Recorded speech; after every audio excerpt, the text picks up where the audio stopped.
Les temps modernes débutent par la Renaissance, continuent par la Réforme, deux révolutions culturelles qui vont bien entendu affecter profondément non seulement l'intelligence, mais la sensibilité des hommes, des peuples.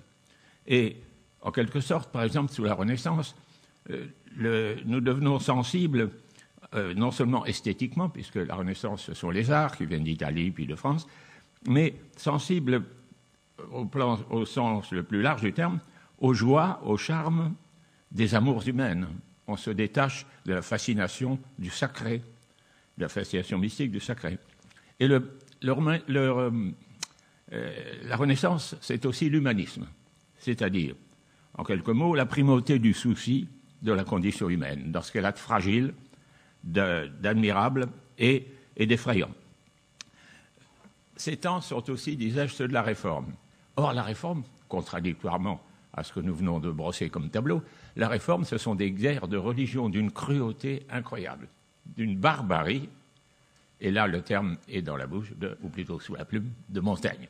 Montaigne, comparant la barbarie que les conquistadors reprochent aux cannibales du Nouveau Monde, écrit « Je pense qu'il y a plus de barbarie à manger un homme vivant qu'à le manger mort. À déchirer par tourment et par gaine un corps plein de sentiments, le faire rôtir par le menu, le faire mordre et déchirer et meurtrir aux chiens et aux pourceaux, comme nous l'avons non seulement lu, mais vu de fraîche mémoire, non entre des ennemis anciens, mais entre des voisins et concitoyens, et qui pisaient, sous prétexte de piété et de religion. » Conclusion de Montaigne, nous pouvons bien les appeler barbares, dit-il en parlant des indigènes du Nouveau Monde, eu égard aux règles de la raison, mais non eu égard à nous qui les surpassons en toutes sortes de barbarie. Et de conclure, relativisme sceptique qui va faire école, chacun appelle barbare ce qui n'est pas de son usage. Vous voyez que tout a changé. Cependant, tirant les leçons de l'histoire, le grand siècle, et particulièrement le siècle des Lumières, vont en quelque sorte observer que les barbares sont des gens qui se sont toujours ralliés, dans tous les cas, à la civilisation. De telle sorte que les penseurs des Lumières, qui distinguent d'ailleurs sauvages de barbares, considèrent au fond que la barbarie, c'est une étape provisoire dans l'accès à la civilisation. La civilisation, c'est le mot-clé, vous le savez, à cette époque, il a été inventé par le marquis de Mirabeau père. La croyance au progrès et à la civilisation avec un C majuscule, c'est ce qui caractérise ce XVIIIe siècle. Or, dans ce cadre historique et optimiste, au fond, d'un devenir ascendant et continu de l'humanité, jusqu'à cet idéal que serait la civilisation, dans ce cadre, que devient le barbare? Un chaînon entre le sauvage et le civilisé. Le barbare est une ébauche du civilisé, historiquement réel, donc pas de relativisme qui est ruineux, mais provisoire, transitoire. Ce qu'exprimera encore au XIXe siècle un historien comme Renan, je cite, « La grande force de nos jours, c'est la culture de l'esprit à tous les degrés.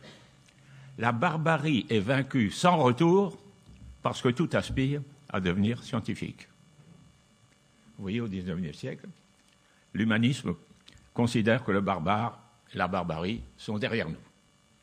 Les faits vont infliger de terribles démentis à cet optimisme généreux mais naïf. Les faits, cela veut dire quoi? C'est l'émergence, avec la révolution industrielle, de la question sociale, la répression sanglante des émeutes ouvrières. Victor Hugo dénonçait déjà le choc des barbares de la civilisation, c'est-à-dire les prolétaires, et des civilisés de la barbarie, c'est-à-dire les bourgeois. Et je prends pour témoin ce cri d'alarme jeté par un journaliste bourgeois complètement terrifié par le côté violent des journées de juin 1948.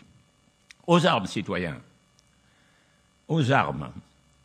Voyez-vous dans le lointain cette tourbe qui grouille et se tord sous la débauche du socialisme?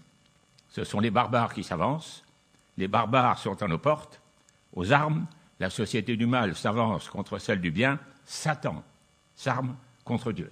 Vous voyez qu'on ne fait pas dans le détail.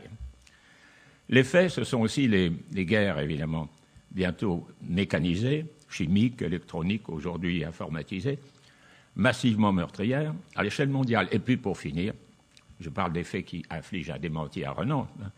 Pour finir, eh bien, vous savez, Auschwitz, Hiroshima, les Khmers rouges, le Rwanda. Alors, le barbare n'a pas disparu, n'en déplaise à Renan. Peut-être même est-il déjà parmi nous. Alors, nous retrouvons pour finir la vraie question, à savoir, est-il, en dépit de ces faits, possible de contester la pertinence du terme, la pertinence du qualificatif de barbare appliqué à des peuples ou des individus? Ou bien faut-il revenir à Montaigne et considérer dans un relativisme naïf, que la barbarie, c'est simplement une autre culture que nous avons du mal à comprendre, à supporter. Une sorte de cécité et de peur de l'altérité, qui serait génératrice d'ailleurs d'une véritable barbarie. Xénophobes, racistes, colonialistes, n'introduisent-ils pas dans les relations humaines la barbarie qu'ils attribuent aux autres?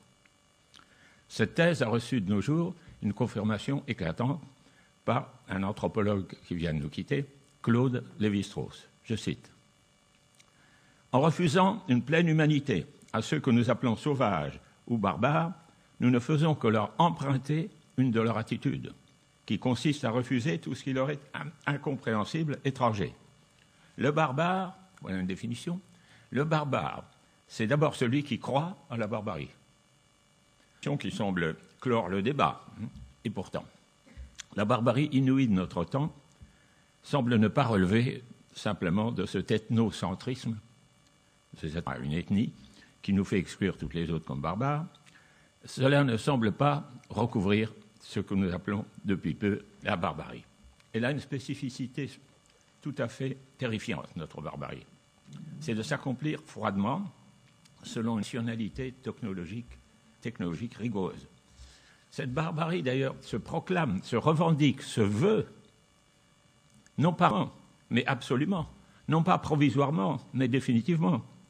Par exemple, solution finale, s'il vous plaît, finale du problème juif, national-socialiste. Ou bien, si vous voulez un autre exemple, éradication totale des ennemis de classe par les Khmers rouges.